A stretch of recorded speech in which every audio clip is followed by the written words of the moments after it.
안녕하세요. 저는 결혼 6년차 37살 여성입니다.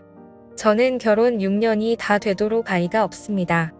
저나 남편이나 신체적으로는 아무 문제 없습니다. 그런데 우리 부부는 관계를 거의 하지 않습니다. 다른 집은 남편들이 밤에 잠을 못 자게 할 정도라는데 제 남편은 그렇지 않습니다. 신혼 초 1년 정도는 부부관계가 그럭저럭 있었습니다. 그런데 우리 부부관계는 갈수록 뜸해졌고 결혼 3년 정도부터는 마치 갱년기라도 맞이한 부부처럼 그냥 삽니다. 서로에 대한 설렘이나 대나 기쁨 같은 것 없이 정말 말 그대로 그냥 한 집의 룸메이트처럼 살았습니다. 같은 침대에 누워 잠을 자도 남편은 제 몸 하나 건드리지 않고 그냥 자고 남편이 왔을 때 샤워를 하고 나와도 옷을 야하게 입어도 제가 투명 인간도 아닌데 쳐다도 안 보고 지나갑니다. 저는 남편한테 사랑받고 싶고 남편하고 장난도 치면서 살고 싶은데 그런 분위기와는 완전히 다르게 흘러가니 자꾸 다른 남편들하고 비교하게 되더라고요. 제 친구 남편은 아내 한 번 안아보려고 운정성을 다한다고 하대요. 둘이 맞벌이를 하고 있으니 남편이 옆에 오면 제 친구는 피곤하다면서 남편을 은근히 발로 밀어버리는데 그러면 그 남편은 끝까지 굴하지 않고 밤에 자기 아내 한 번 안아보고 싶어서 퇴근하고 와서 빨리 밥도 차리고 설거지도 하고 청소기도 싹 밀어놓고 당신 피곤하다고 할까봐 내가 열심히 했어 하면서 다리까지 주물러 준답니다. 그러면 친구는 그날 밤 성은을 잊게 해준다고요. 그렇게 남편이 성은을 잊고 나면 또 남편은 아내한테 온갖 충성을 다한다고 하더군요. 그러면 제 친구는 은근히 받아주고 그렇게 두 사람의 관계는 끈끈해져 갔고 아이도 셋이나 낳았습니다. 정말 부러웠습니다. 그런데 그 부러운 마음이 시간이 지날수록 제 마음에 파고 들어가 비수가 되어 가슴에 꽂혔습니다. 그리고 제 마음은 썩어 들어갔지요. 처음에는 부부관계에 크게 관심을 안 보이는 남편을 보고 내 남편은 왜 저럴까? 혹시 여자가 취향이 아닌가? 혹시 양성애자인가? 별별 생각을 다 했습니다. 제가 듣기로는 잠자리에 관심 없는 남자는 없고 남자는 숟가락들 힘만 있어도 잠자리를 하고 싶어 한다고 들었습니다. 그런데 제가 아는 제 남편은 그러지 않으나 처음에는 남편이 왜 그럴까 또 시작했다가 시간이 지날수록 나는 왜 그럴까리로 생각이 바뀌어 갔습니다. 나는 왜 남편이 자고 싶어 하지 않을까? 내가 무슨 문제가 있는 걸까? 점점 남편 앞에서조차 자신 없어지고 제 자신이 작아지는 것 같았습니다. 너무 비참했습니다. 하루는 자존심 다 버리고 남편한테 진지하게 물어봤습니다. 왜 잠자리를 안 하냐고 내가 매력이 없냐고요. 그랬더니 남편은 자기는 여자하고 잠자리하는 별로 안 좋아한다고 했습니다. 어릴 때부터 아버지가 여자들하고 바람피는 모습 보고 자라서 그것만으로도 충분히 지긋지긋하다고요. 자기가 여자하고 그 짓을 하고 있으면 자기가 괜히 짐승이 된 것처럼 느껴진다고 했습니다. 시아버지가 새 여자를 데리고 집에 올 때마다 자기 눈에 아버지가 짐승처럼 보였다고 하더군요. 새 여자를 데리고 올 때마다 아니 그게 무슨 말이냐 시아버지가 여자를 여러 번 데려고 왔냐고 물었지요. 그랬더니 남편이 하는 말이 자기 친엄마 빼고 새 엄마가 지금까지 4번이나 바뀌었다고 하더군요. 저는 그 소리 듣고 기절하는 줄 알았습니다. 지금 시어머니가 남편의 친엄마가 아니라 새엄마인 줄은 알고 있었습니다. 하지만 네 번째 새엄마인 줄은 몰랐지요. 당연히 남편의 친엄마인 본처와 헤어지고 재혼한 걸로만 알고 있었지요. 그런데 제가 아는 시어머니 남편의 네 번째 새엄마라는 소리를 듣고 하는 소리가 새어나왔습니다. 그래서 제가 남편한테 물었지요. 그럼 시아버지가 재혼을 4번이나 한 거냐 했더니 그렇다고 하더군요. 남편의 친엄마와 헤어지고 처음에 만난 여자는 시아버지하고 같은 직물 공장에서 일하던 14살 어린 여자였는데 시아버지하고 바람이 나서 둘이 따로 살림을 차렸고 두 번째 새엄마는 술집에서 일하는 노개였는데 시아버지보다 5살이나 많은 그 여자가 시아버지를 있는 대로 구워 삶아서 공장에서 만난 그 여자를 쫓아버리고 자기가 자리를 꿰찼다고 하더군요. 그리고 세 번째 만난 여자는 아버지 동네에 같이 살던 과부였는데 평소 시아버지가 그 여자한테 침을 흘리고 다니던 차에 그 여자 남편이 죽는 바람에 술집 여자랑 헤어지고 이 여자랑 살림을 차렸다고 했습니다. 그리고 지금 제가 알고 있는 시어머니는 남편의 할머니, 즉 시아버지의 엄마를 간병하러 온 여자였는데 당시 같이 살던 여자는 남편의 할머니가 치매에 걸리게 되자 고생을 바가지로 할 것 같아 도망가 버렸고 그 후 시아버지는 어쩔 수 없이 간병인을 들이게 되었는데 그 여자를 시아버지가 어찌어찌 꼬드겨서 어머니를 간병하게 하고 같이 살림을 살게 되었다고 했습니다. 얘기를 듣는 동안 저는 정말 놀란 입을 다물 수가 없었습니다. 시아버지의 과거가 그렇게 화려한 줄 몰랐지요. 그런 얘기를 결혼 전에 들었다면 저 그 결혼 다시 생각해 봤을 겁니다. 시아버지가 한 번 재혼한 것과 4번 재혼한 것은 완전히 다른 문제였으니까요. 저는 남편한테 결혼 전에 그 말을 왜 하지 않았냐 물으니 물어본 적 있냐고 하더군요.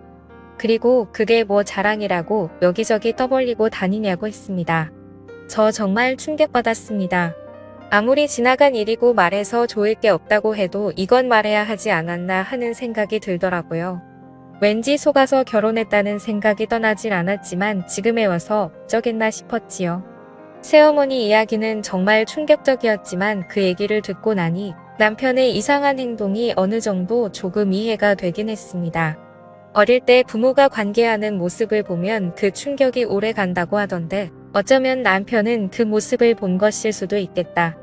그래서 부부관계가 별로 좋지 않은 기억으로 자리 잡을 수도 있겠다 싶었습니다. 그런데 아니더라고요. 저는 남편을 너무나 정상적인 사람으로 봤던 겁니다. 남편은 시아버지보다 더했으면 더했지 결코 덜하지 않은 사람이었고 시아버지의 인간 쓰레기 같은 가족력을 그대로 물려받았더군요. 워낙 철저하게 숨기고 본인은 여자와 관계하는 것을 너무나 싫어해서 한데서 저는 그런 줄로만 알았지. 온갖 쓰레기 짓을 다 하고 다니는 남자였습니다. 오죽하면 결혼 6년 동안 전혀 모르고 살았습니다. 시아버지가 바람 피우는 걸 보아와서 그런지 남편은 그것을 숨기고 감추는 게 익숙한 사람이었습니다. 저는 그것도 모르고 제 자신을 자책하고 그 사람을 가여워봤던 게 참 어이가 없었습니다.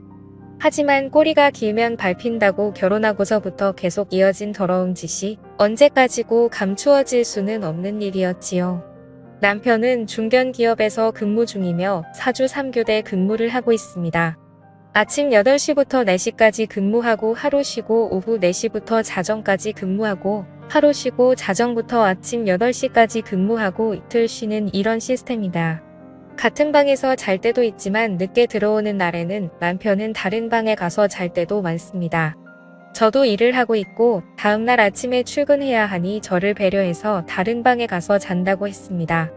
저는 괜찮다고 한 방에서 같이 잤으면 좋겠다고 여러 번 얘기했지만 알겠다고 말만 하고 자다 일어나 보면 남편은 다른 방에서 자고 있었습니다. 그럴 때면 왠지 모르게 외롭고 우울했지만 왜 내 옆에서 안 자냐고 마냥 팼을 수만은 없는 일이었습니다. 그러던 어느 날 제가 독감이 지독하게 걸려서 열이 끓어오르고 회사도 못 가게 되었지요. 며칠 동안 밥만 겨우 챙겨 먹을 뿐 아무것도 할 수 없었습니다. 며칠 뒤 독감에서 나왔을 때 남편이 입을 옷이 없다면서 도대체 빨래를 언제 한 거냐고 툴툴거리더군요. 속옷도 갈아입을 게 없다고요. 그러고 보니 빨래를 거의 일주일째 못 돌리고 있었던 겁니다. 그래서 저는 오늘 하루만 그냥 나가라고 내가 이제 좀 나아졌으며 빨래도 돌리고 하겠다고 했지요. 그날 빨래를 돌리고 빨래를 하나씩 널고 있는데 남편 속옷이 너무 많이 나오는 겁니다. 아무리 빨래가 밀렸다고 해도 이건 속옷을 적어도 하루에 한 개씩 이상 갈아입은 듯 했습니다. 회사에서 속옷을 갈아입을 일이 없을 텐데요. 평소에는 이틀에 한 번씩은 빨래를 돌리고 제 옷도 섞여 있으니 크게 눈치를 못했는데 거의 남편 옷만 있는데 다 속옷이 수두룩하니 나오니 이상하더군요. 왜 이렇게 속옷을 많이 갈아입을까 싶었지요. 저는 그 다음부터 남편을 좀 열심히 보게 되더군요. 남편은 집에 들어오면 그 시각이 오밤중이건 아침이건 예의 없이 샤워부터 하고 옷은 세탁기에 넣었습니다. 남편 속옷을 살펴보니 앞부분에 뭔가 발라붙어서 딱딱하게 굳어 있었습니다. 모든 속옷이 다 그런 건 아니고 3개 중에 1개 정도 뭔가 묻어서 딱딱한 게 굳어 있더군요. 소변은 아무리 말라도 이렇게 딱딱하게 굳지는 않으니까요. 잠자리하는 것도 좋아하지 않는다는 남편이 속옷 3개에 하나꼴로 속옷을 더럽혀오는 것이 너무나 이상했습니다. 제가 남자의 신체 구조에 대해서는 잘 모르지만 남편은 적어도 2에서 3일에 한 번씩은 뭔가의 흥분을 느낀다는 얘기였습니다. 저는 느낌이 너무 안 좋았습니다. 분명 뭔가 있다는 생각이 들더군요. 남편에게 말해봐야 피곤하니 그만해라. 또 시작이다. 제발 나 좀 가만히 놔둬라 할 게 뻔했습니다. 제가 진지하게 얘기 좀 하려고 하면 남편은 늘 그랬습니다. 그래서 대화가 이어지지 않고 그 대화는 항상 답답하게 아무 말도 듣지 못하고 끝이 나거나 제가 얘기를 계속 이어가려고 하면 사홍이 되어 끝이 났지요.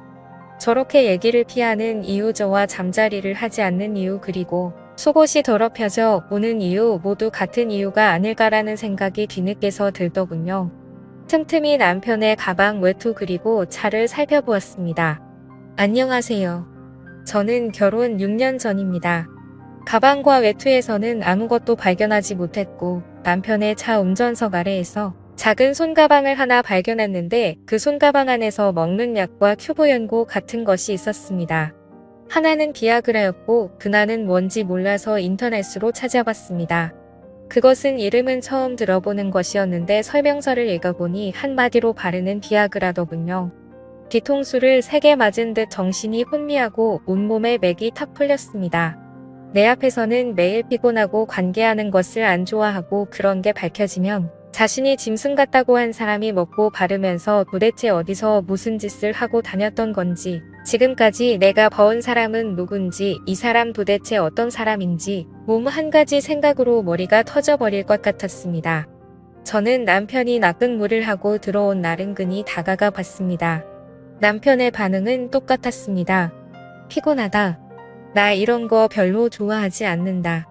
정말 그 입을 막아버리고 싶었습니다. 피곤하고 좋아하지 않는 사람이 먹고 바르고 뭐 했을까요? 미친 인간 쓰레기. 저도 모르게 욕이 절로 나왔습니다. 미친 인간 먹고 바르면서 뭘 하는지 확인 한번 해보고 싶더군요. 더러운 짓을 하고 다녔다면 분명 어딘가에 그 증거가 있을 거라 생각했죠. 저렇게 지 마음을 숨기 자기가 한 더러운 짓도 분명 어디 꽁꽁 숨겨뒀을 겁니다. 저는 서두르지 않고 하나씩 남편의 모든 것을 뒤졌습니다. 남편의 휴대폰은 열 수 없었고 남편의 컴퓨터는 확인할 수 있었습니다. 저는 C드라이브의 폴더를 몇 날 며칠 동안 하나하나 다 열어봤습니다. 그 중에 업무보고라는 폴더가 있었는데 그 폴더에는 남편의 오랜 일기가 들어있었습니다. 그 일기는 다름 아닌 남편이 더러운 업소를 드나들면서 그곳에 대한 기록과 자신의 느낌을 적어놓은 것인데 결혼하기 전부터 쓰기 시작했던 것이었습니다. 그 일기가 얼마나 적나라하고 생생하게 기록해두었는지 가보지 않아도 그곳의 분위기가 그대로 느껴질 정도였습니다. 일명 업소 출입일기였던 거죠. 남편이 그렇게 쓴 업소 출입일기는 키스방뿐만이 아니었습니다. 쇼방, 유리방, 안마방, 허그방, 뒤청소방, 심지어 인형방도 갔더군요. 한글 문서 한 페이지에 하루의 일기가 적혀 있었고 지금까지 쓴 업소 일기는 152페이지였습니다. 그날 아가씨와 사진 찍는 것이 가능했던 날에는 사진도 함께 첨부되어 있었습니다. 정말 엄청나더군요. 그간 남편이 왜 집에서 부부관계를 하지 않았는지, 왜 그렇게 집에만 들어오면 피곤했는지 모든 이유들을 알겠더군요. 남편은 결혼 전부터 계속 꾸준히 업소를 다녔습니다. 마치 세상의 모든 유흥업소를 탐방해보겠다는 생각인 듯 했습니다. 지금까지 이런 사람인 줄도 모르고 마음을 주고 정성을 들이고 혼자 상처받고 했던 시간들이 너무나 아깝고 억울에 미칠 지경이었습니다. 남편은 비정상적인 관계를 추구하는 업소 중독자였습니다. 내 남편이 내가 애를 태우고 사랑을 갈구했던 사람이 이런 사람인 줄 꿈에도 몰랐습니다. 이 남자는 저한테만 의욕이 없었지. 직장도 번듯했고 사람들하고 관계도 나쁘지 않았으며 저와 결혼하기 전에 부모님께 대하는 예절이며 저에 대한 매너도 좋은 사람이었습니다. 폭력적이지도 않았고 말을 거칠게 하는 사람도 아니었습니다. 우리 밤의 부부관계만 잘 진행되었다면 저는 너무나 괜찮은 남자와 결혼했다고 생각할 뻔했습니다. 그런데 이런 이상한 사람이었다니 정말 끔찍했고 한시도 저는 이 사람과 한 집에 있고 싶은 마음이 없었습니다. 그리고 너무나 다행이고 감사한 건 우리 사이에 아이가 없다는 것이었습니다. 만약에 아이가 있었다면 시아버지와 남편에 이어 아이까지 어떻게 변했을까 생각만 해도 심장이 벌렁거렸습니다. 남편에게 크게 있지도 않은 점까지 뚝 떨어져 버렸습니다. 저는 남편이 오기 전에 컴퓨터에 있는 업소 일기를 다 제 메일로 옮겼고 그 집에 있는 저의 모든 짐을 챙겨서 친정으로 와버렸습니다. 그리고 저는 이혼하자는 문자 한 마디만 남기고 남편과 연락될 수 있는 모든 것을 차단시켜 버렸습니다. 그리고 제가 가지고 있던 모든 자료를 인쇄해서 시댁에 한 부, 남편의 누나 집에 한 부를 보냈고 그리고 남편 앞으로 남편의 회사 주소를 적어 한 부를 보냈습니다. 제가 보낸 우편물이 도착하고 다음날 남편은 제가 있는 친정으로 찾아왔더군요. 얘기 좀 하자고 했습니다. 부모님은 얘기할 것도 없다며 이대로 둘이 갈라서라고 이런 사람 1분 1초라도 더 만날 필요 없다고 하셨지요. 저는 그래도 마지막으로 얘기는 해야겠다 싶어서 그 사람을 데리고 따로 나왔습니다. 친정 근처 공원에서 만났는데 그 남자는 자기가 미안하다, 잘못했다고 하더군요. 앞으로 업소를 끊고 잘 살아보겠다고요. 바보 천치가 아니고서야 그 말을 누가 믿나요? 그 말은 못 들은 걸로 무시하고 제가 물었습니다. 나랑 결혼은 왜 했어? 진심 궁금해서 물은 것이었습니다. 그런데 남편은 뭐라고 말도 못하고 가만히 있더군요. 그래서 다시 물었습니다. 나랑 결혼 왜 했어? 내가 보니 딱히 나를 좋아한 것 같지도 않고 어차피 성적인 욕구도 밖에서 풀고 들어오고 결혼 같은 게 해봐야 옆에서 걸리적거리면 할 텐데 나랑 못하러 결혼했냐고 물었더니 남편이 한다는 소리는 정말 저를 뒷목 잡게 했습니다. 결혼 안 하고 있으면 이상해 보일까 봐라고 하더군요. 정말 저 순간박 돌아서 인간 저 세상으로 보내고 싶었지만 차마 그렇게 하지는 못하며 저는 벗고 있던 운동화를 집어들었습니다. 나 지금 너랑 결혼해서 6년간 살면서 내가 부족했나, 내가 잘못했나, 내가 매력이 없어서 그러나 나는 왜 사랑받지 못할까 하루도 마음 편한 날 없었어. 잠자리를 하면 하루는 하는 대로 잠자리를 못하는 날은 못하는 대로 내가 초라하고 작아 보였어. 그런데 너는 지금까지 업소를 다니면서 멀쩡한 나를 이상하게 만들고 있었어. 그렇게 결국 그놈과는 이혼 소송을 걸었고 더러운 생활이 끝이 나게 되었습니다. 아직 제 나이 30대이고 다른 좋은 남자 만날 기회도 많을 테니 언젠가 저에게 딱 어울리는 성실한 남자 만나길 바라며 좋은 인연 기다려 보겠습니다. 감사합니다.